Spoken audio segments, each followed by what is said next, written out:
In last video we discussed wages for labor.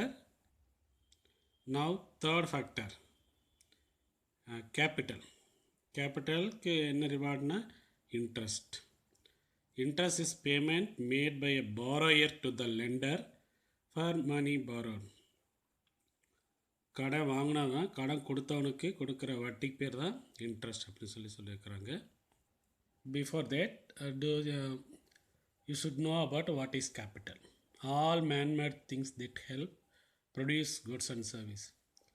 மனுஷில் செய்யப்பட்ட எல்லா மிஷின்ஸும் திரும்ப ப்ரொடக்ஷனுக்கு யூஸ் பண்ணுறாங்க இல்லையா, அதெல்லாம் கேபிட்டல். இது என்ன செய்கிறாங்க, money invested to buy things, buildings, machinery, capital எக்யூப்மெண்ட்ஸ்லாம் வாங்குறதுக்கு இருக்கு இல்லையா, அதில் மணி ஆல்சோ கேபிட்டல். அண்ட் இந்த கேபிட்டலுக்கான ரிவார்டு பார்த்தீங்கன்னா interest. Reward for capital investment is interest. Then meaning, interest is reward paid by the borrower to the lender. Lender na kadan koduthavanga for the use of what? Capital. Marshall enna quotation koduthirukarna, interest is the price paid for the use of capital in any market. And there are kinds of interest: gross interest and net interest. Gross interest is nothing but the total interest amount received by the creditors from debtors. கடன் கொடுத்தவங்ககிட்ட இருந்து கடன் கொடுத்தவனுக்கு கடன் வாங்கினவன் கொடுக்குறான் இல்லையா, ஒட்டுமொத்த வட்டி, அதுக்கு பேர் தான் கிராஸ் இன்ட்ரெஸ்ட். இதில் என்னடா இன்க்ளூட் ஆயிருக்குன்னா, net interest plus reward for inconvenience, insurance against risk of non repayments, payment for service of டெப்ட் மேனேஜ்மெண்ட், இதெல்லாம் சேர்ந்தது கிராஸ் இன்ட்ரெஸ்ட். நெட் இன்ட்ரெஸ்ட் பார்த்தீங்கன்னா only a part of the gross interest. இந்த gross இன்ட்ரெஸ்ட்லேயே பார்த்துருக்கல நெட் இன்ட்ரெஸ்ட் சேர்ந்துருக்கும். அப்போ net interest gross இன்ட்ரெஸ்டோட ஒரு part. It is a payment for the use of capital only. A good example for net interest is government security கொடுக்குற அந்த interest பேர் தான் example for net interest. Theories of இன்ட்ரெஸ்ட்லாம் கொடுத்துருக்குறாங்க. Abstinence theory, agio theory, loanable funds theory and liquidity preference of theory. எல்லா தியரியும் எலாபரேட்டாக discuss பண்ணலாம். First abstinence theory or waiting theory. அந்த வேர்ட்லேயே மீனிங் இருக்கும் பார். ஒருத்தருக்கு வட்டி கொடுத்துருப்போம், அவர் திரும்ப வட்டி கொடுக்குற வரை நம்ம என்ன செய்யணும், வெயிட் பண்ணணும். சப்போஸ் நம்ம கன்சம்ஷன்லாம் என்ன செய்யணும், இடையில வர்றதா இருந்துச்சுன்னா அதெல்லாம் போஸ்ட்பான் பண்ண வேண்டியிருக்கும், சாக்ரிஃபைஸ் பண்ண வேண்டியிருக்கு. அதுதான் இந்த தியரி. அது கிடைக்கிறதா வட்டி அப்படின்னு சொல்லியிருக்கிறாங்க. இந்த தியரி டெவலப் பண்ணது யாருன்னா NW Senior, Nassau Senior. According to him, the interest is reward for abstaining from immediate consumption of wealth. நம்மளோட ரிசோர்ஸை இப்போ கன்சியூம் பண்ணுறதுக்கு பதிலாக வெயிட் பண்ணுறோம், அப்ஸ்டைனிங், சில காலம் காத்திருக்கிறோம். According to Senior, capital is a result of saving, but saving involves abstinence or sacrifice. It is possible to save only if one abstains from present consumption. ஏன் பப்ளிக்கெல்லாம் சேவ் பண்ணுறாங்கன்னா அதுலேருந்து வட்டி கிடைக்கிது, ப்ரெசன்ட் கன்சம்ஷனை சாக்ரிஃபைஸ் பண்ணுறாங்க. such abstinence from present consumption involves some sufferings. Hence it is necessary to reward the saver to compensate for sacrifice he has to undergo by abstaining from the present consumption. Therefore, interest is a reward for compensation paid to the saver for his abstinence or sacrifice. Instead of abstinence, Marshall saying the word waiting. Saving implies waiting. Wait பண்ணுறதுலே ஒருத்தருக்கு வட்டி கொடுத்துட்டு அதுதான். According to Marshall, interest is a reward for waiting. அங்கே Senior என்ன சொல்லியிருந்தாரு, interest a reward for abstinence or sacrifice. இங்கே Marshall வந்து அந்த வேர்டுக்கு பதிலாக வெயிட்டிங் யூஸ் பண்ணுறாரு. எதுக்காக வெயிட்டிங்னா, people do not like to wait, அவங்கள அப்படி வெயிட் பண்ண வைக்கிறதுக்காக we have to pay some reward. Therefore, interest is a reward paid to the saver for his waiting. இந்த தியரி படி பார்த்தானா, country this theory the saving involve suffering சொல்லியிருந்தோம் இல்லையா, அதுதான். ஆனால் ரிச் பீப்புளை பொறுத்தவரை சேவிங் என்ன கிடையாது, நாட் சஃபரிங்ஸ். அவங்களுக்கு இன்ட்ரெஸ்ட்லாம் கிடைக்கணும்னு அவசியம் இல்லை. தேமே ஹோர்டிங்னா பதுக்கி வைக்கிறதுக்கான சான்சஸ் இருக்குது அப்படின்னு சொல்லி இந்த தியரியை கிரிட்டிசைஸ் பண்ணுறாங்க. நெக்ஸ்ட் தியரி பார்த்தீங்கன்னா agio theory of interest, psychological theory of interest or time preference theory. இந்த தியரியை ப்ரொபான் பண்ண சொன்னது யாருன்னா ஜான் ரே இன் 1834. ஆனால் அதை டெவலப் பண்ணது வந்து போம்பாவர்க். He was an Austrian school of economist. He has given a final shape to the Agio theory. The American economist Irving Fisher அவர் வந்து இந்த தியரியை மாடிஃபை பண்ணிவிட்டு நியூ வெர்சன் டைம் ப்ரெஃபரன்ஸ் தியரின்னு சொல்லி பேர் வச்சுருக்கிறார். பொம்பாவருக்கு வந்து ஏஜியோ தியரி, இர்விங் ஃபிஷர் வந்து டைம் ப்ரெஃபரன்ஸ் தியரின்னு சொல்லி பேர் வச்சுருக்கிறாங்க. According to this theory, people prefer present goods rather than future goods. யாருமே என்ன செய்ய மாட்டாங்க, ஃப்யூச்சரில் என்ன வேணாலும் நடக்குன்றதுக்காக அதுக்கு வெயிட் பண்ண மாட்டாங்க. இப்போ என்ன கிடைக்கிறதோ அதை சாப்பிட்டுக்குருவாங்க. அது ஒரு கொட்டேஷன் மாதிரி சொல்கிறாங்க.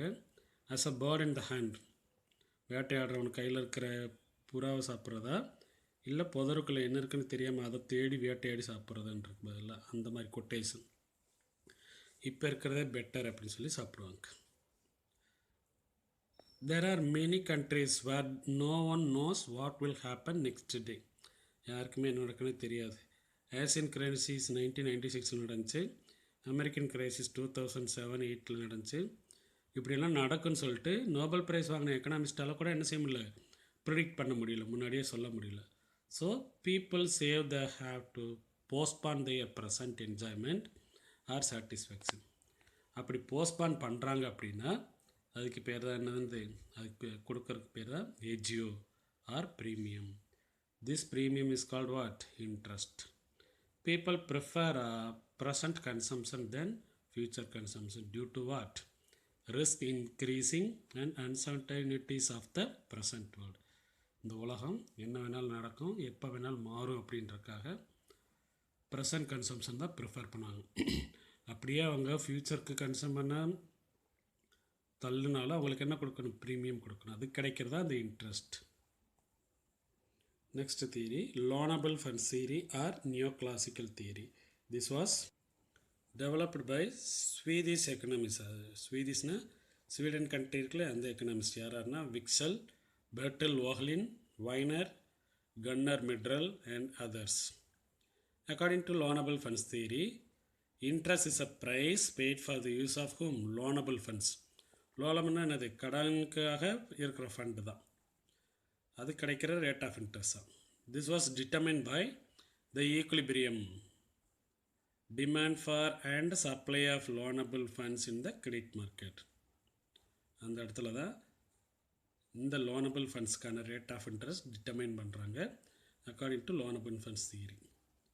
இப்போ demand for and supply of பார்த்தோம் இல்லையா, ரெண்டு சைடு எதுக்காக இந்த ஃபண்டு வேணும் அப்படின்னு பார்க்கலாம். டிமாண்ட் ஃபார் லோனபிள் ஃபண்ட்ஸ் எதுக்காக வேணும், ஃபஸ்ட்டு டிமாண்ட் ஃபார் இன்வெஸ்ட்மெண்ட்டுக்காக ஃபண்டு வேணும். The loanable funds for important factor responsible for investment. Bulk of the demand for loanable funds comes from business firms which borrow money for purchasing of capital goods. Business people வந்து capital purchase பண்ணுறதுக்காக நிறைய கடை வாங்குவாங்க. And consumption யார் சைடுனா consumer side பேர், comes from the individual who borrow money for consumption purpose. அப்புறம் ஹோர்டிங்னா பதுக்கி வைக்கிறது, comes from ஹோர்டர்ஸ். The demand for hoarding money arises because people preference for liquidity, idle cash balance and so on. சிலர்லாம் bank லாக்கரில் நிறைய பணம் வச்சுருப்பாங்க, வீட்டில் பீரோலாம் நிறைய ஃபண்டு வச்சுருப்பாங்க, பணம் வச்சுருப்பாங்க. இதெல்லாம் சும்மாவே வச்சுருக்காரு, பதுக்கிறவங்களும் அந்த மாதிரி ஒதுக்கி வச்சுருப்பாங்க. ஸோ த டிமாண்ட் ஃபார் எதுக்கெல்லாம் வேணுன்னா consumption, investment, hoarding. These are varies inversely with rate of interest. Rate of interest அதிகமாக கிடச்சுன்னா இந்த ஃபண்டெல்லாம் எங்கே போயிடும், டெபாசிட் போயிடும். ரேட் ஆஃப் இன்ட்ரெஸ்ட் கம்மியாக இருந்துச்சுன்னா இதெல்லாம் கையிலேயே வச்சுக்கிடுவாங்க. ஸோ அதனால தான் இன்வெர்ஸ்லி ரிலேட்டட். அடுத்து சப்ளை சைடு பார்க்கலாமா. Supply of loanable funds depends upon 4 sources. First savings. Loanable funds comes from saving சைடில். According to this theory, saving may be 2 types, namely savings planned by individuals, ex ante savings, example LIC premium, EMI இதெல்லாம் பே பண்ணுறக்க ஒரு amount கையிலேயே ஒதுக்கி வச்சுக்கிடுவாங்களே அந்த தான். அப்புறம் பார்த்தோன்னா unplanned savings, exposed savings, savings left out of after spending or exposed savings. அது plan பண்ணது, இது பிளான் பண்ணாதது. அடுத்து பேங்க் கிரெடிட், பேங்க்கில் வாங்கின கடனை கட்டுறக்காக ஒதுக்கி வச்சுருக்கிறது, அதுக்கு ஃபண்டு வேணும். The commercial banks create a credit and supply லோனபிள் funds to the investors. கடனை உருவாக்கி அப்போ தான் இன்வெஸ்டர்ஸ்க்கு என்ன செய்ய முடியும், கடன் கொடுக்க முடியும். இதெல்லாம் சப்ளை, அடுத்தவங்களுக்கு போகிறது. அடுத்து டிஸ்ஹோர்டிங். டிஸ்ஹோர்டிங் மீன்ஸ் பிரிங்கிங் அவுட் ஆஃப் ஹோர்டட் மணி. இப்போ அதுக்குன்னு ஃபண்டு அந்த டிமாண்ட் சைடில் பார்த்ததில்ல ஹோர்டிங், அப்படியே ஆப்போசிட் தான் டிஸ்ஹோர்டிங். இன்வெஸ்ட் பண்ணுறதுக்காக யூஸ் பண்ணுவாங்க. In India, after 1991, the public sector undertaking are being sold to private people to mobilize more funds. This is also called what? Disinvestment. But disinvestment is opposite to investment. In other words, disinvestment means not providing sufficient fund for depreciation of equipment. It gives that to supply loanable funds. All the four sources of supply loanable funds vary directly with the interest rate. Demand for வந்து inversely within பார்த்துருந்தா, இங்கே supply வந்து directly with interest rate. Before go for a equilibrium of loanable funds, we have to know that classical theory of interest. Equilibrium interest rate according to classical theory பார்த்தீங்கன்னா intersection for demand and supply curve.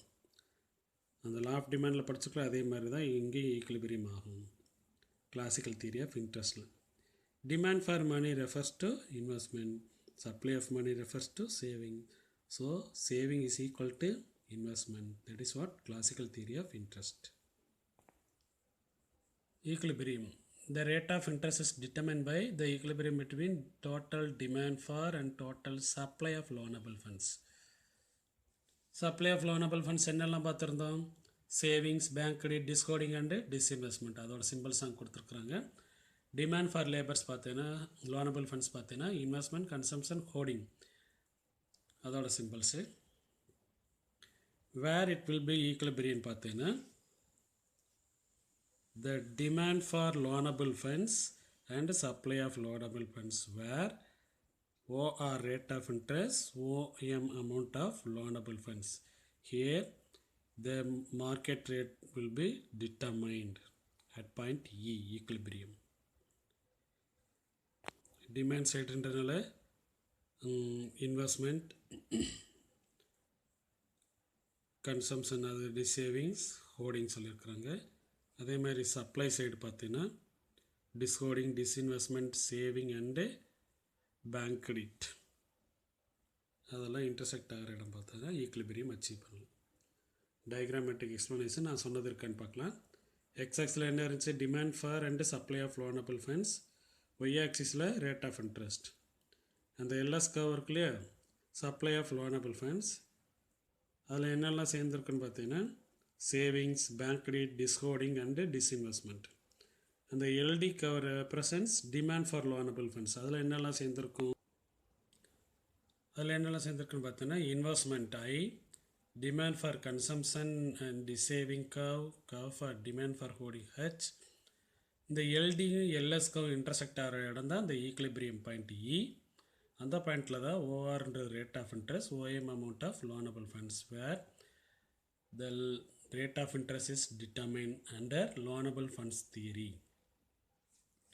Critics என்ன criticize பண்ணியிருக்கான்னு பார்க்கலாம்.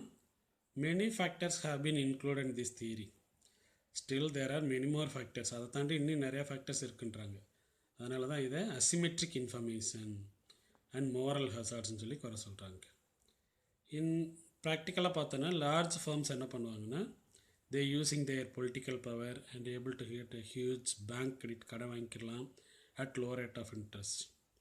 But due to non-performing assets, small firms and deposits இருக்காங்க இல்லையா, they lost their interest and income. So the loanable fund series is indeterminate unless the income level is already known. அடுத்து second credits என்ன சொல்கிறாங்கன்னா, it is very difficult to combine real factor like saving and investment with monetary factors like bank credit and liquidity preference. அதை combine பண்ண முடியாது. அடுத்த theory Keynes liquidity preference theory of interest or monetary theory. Keynes தெரியலையா, famous economist, modern economist, macro economist. இவரோட புக்கில் general theory of employment interest in money 1936 அதில் வந்து இந்த லிக்விடிட்டி ப்ரிஃபரன்ஸ் வந்து எக்ஸ்பிளைன் பண்ணிக்கிறார். அக்கார்டிங் டு கீன்ஸ் இந்த இன்ட்ரெஸ்ட் எப்படி டிட்டர்மைன் பண்ணுறாங்கன்னா பியூர்லி மானிட்ரி, மணி சம்பந்தமானது தான். According to Keynes interest is a reward for parting with liquidity. கையில் காசாக வச்சு கிடைக்கிறதுக்கு பேர் தான் அந்த இன்ட்ரெஸ்ட், ரேட் ஆஃப் இன்ட்ரெஸ்ட் சொல்லி சொல்கிறாரு, for a specific period of time. அப்போ மீனிங் ஆஃப் லிக்விடிட்டி பார்த்தீங்கன்னா preference of the people to hold wealth in the form of liquid cash rather than in the non-liquid assets. Public people என்ன எதிர்பார்க்குறாங்கன்னா கொஞ்சம் அமௌண்ட்டை வந்து கேஷாக, ideal கேஷாக கையில் வச்சுருக்கணும். Hold wealth in the form of cash, not like bond, security, bills of exchange, land building இந்த மாதிரிலாம் வச்சுக்கிறவங்க காசாக வச்சுக்கணும். எதுக்காகன்னு சொல்லி பின்னாடி பார்க்கலாம். மேயர் என்ன கொட்டேஷன் கொடுத்துருக்குறாருன்னா liquidity preference is a preference to have an amount of cash, கையில் காசாக வச்சுருக்காரு, rather than claims against other sources, bonds, shares, gold இந்த மாதிரி இல்லாமல் இருக்கணும். எதுக்காகலாம் இப்படி வச்சுருக்கணும்? Motives for demand for money பார்த்தீங்கன்னா transaction motive, precautionary motive, speculative motive. ஒவ்வொரு மோட்டிவ் என்னன்னு சொல்லி பார்க்கலாம். First transaction motive, day to day actions, brush வாங்கணும், பேஸ்ட் வாங்கணும், பெட்ரோல் போடணும், அது மாதிரிலாம் இருக்கும் இல்லையா, அதுக்காக கையில் காசு வச்சுருக்க பேர் தான் day to day expenses. Hold cash for current transactions. The amount saved under this motive depend on level of the income. Income அதிகமாக இருக்கணும், கையில் காசு நிறைய வச்சுருப்பாங்க. இன்கம் கம்மியாக இருக்கும்போது காசு கம்மியாக வச்சுருப்பாங்க. இதை தான் என்ன சொல்கிறாங்கன்னா எம்டி, டிரான்சாக்ஷன் மோட்டிவ், அதுதான் எம்டின்னு இருக்காங்க. சப்போஸ் 0.125 இன்கம் இருந்துச்சு, 1000 ரூபாய் இன்கம் இருந்துச்சுன்னா அதில் டிரான்சாக்ஷன் மோட்டிவ்க்கு 125 ரூபா ஒதுக்கி வச்சுருப்பாங்க. அதுக்கான ஃபார்முலா. அடுத்து ப்ரிகாஷனரி மோட்டிவ் பார்த்தீங்கன்னா அன்எக்ஸ்பெக்டட் ஆர் அன்ஃபோர்சீன் எக்ஸ்பெண்டிச்சர், எதிர்பாராத செலவுகளுக்காக கையில் காசு வச்சுருப்பாங்க. Example sickness, accident, fire, theft இந்த மாதிரி நடக்கலையா, அந்த பர்பஸ்க்காக கையில் காசு வச்சுருக்குது. இதை எப்படி சொல்லலாம்னா எம்பி, ஏன்னா ப்ரிகாஷனரி மோட்டிவ், அதுக்கு வந்து 1000 ரூபாய் இன்கமில் 125 ரூபா ஒதுக்கி வச்சுருக்காங்க, இந்த ஃபார்முலா அது. அடுத்து ஸ்பெகுலேட்டிவ் மோட்டிவ். ஸ்பெகுலேட்டிவ் மோட்டிவ் பார்த்தீங்கன்னா பப்ளிக் என்ன நினைப்பாங்கன்னா ஃப்யூச்சரில் இந்த ஷேர் மார்க்கெட் இதெல்லாம் இன்வெஸ்ட் பண்ணும்போது அதிகமாக ப்ராஃபிட் கிடைக்கும் இருக்கா. The movements regarding the future changes in the price of bonds and securities in capital market, அதுக்காக கையில் காசு வச்சுருக்காரு. The amount saved for this motive depends on rate of interest. So அதை எப்படி வச்சுக்கிறேன்னா ஸ்பெகுலேட்டிவ்லி, அதனால் MS equal to FI. There is an inverse relation between liquidity preference and rate of interest. Now the determinants of rate of interest. கீன்ஸை பொறுத்தவரை rate of interest எப்படி determine பண்ணுறாங்கன்னா அதே மாதிரி தான் demand for money and supply of money. Demand for மணின்றது என்னது? Liquidity preference. அப்போ லிக்விடிட்டி ப்ரிஃபரன்ஸ்னு என்னென்னு பார்ப்போம். So liquidity preference for speculative motive determine rate of interest. அடுத்து சப்ளை ஆஃப் மணி எதை வச்சு டிட்டர்மைன் பண்ணுறாங்கன்னா government policies and central bank of a country, இதை வச்சு தான் சப்ளை ஆஃப் மணி டிட்டர்மைன் பண்ணுறாங்க. காயின்ஸ், கரன்சி நோட்ஸ் இருக்கு இல்லையா, அதோட டெபாசிட்ஸ் சப்போஸ் எம்னு வச்சுக்கலாம். எம்ன்றது மணி சப்ளை 200 வச்சுருக்குறாங்க. Now we can determine equilibrium between demand and supply. Demand for money வந்து rate of interest, determine the rate of interest. Supply of money assume the rupee constant 200 rupees. இந்த LP curve இருக்கு இல்லையா, அதுதான் liquidity preference curve, demand curve. இந்த M2 இருக்கு இல்லையா, அது supply curve, money, demand for money and supply of money இருக்குல்ல, அதுதான்.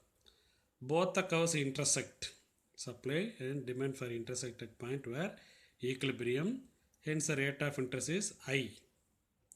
If liquidity preference increases from LP to L1 P1 increase ஆச்சுன்னா rate of interest also increases from where to where?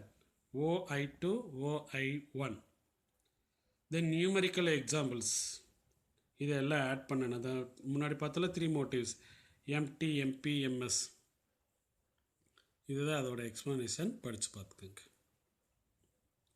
இந்த MT, MP transaction motive, precautionary motive, speculative motive 3 add பண்ணால் total demand for money கிடச்சிரும். இதை add பண்ணி அதே மாதிரி supply of money 200 கொடுத்துருக்காங்க. Transaction motive and precautionary motive are influence by income already தெரிஞ்சிருக்கோம். So for easy understanding supply of money மட்டும் தனியாக எடுத்துக்கிட்டோன்னா demand for money is equal to supply of money at where we can get 2.5 as a in real interest rate அப்படின்னு சொல்லி எடுத்துருக்குறாங்க. This is the equilibrium interest.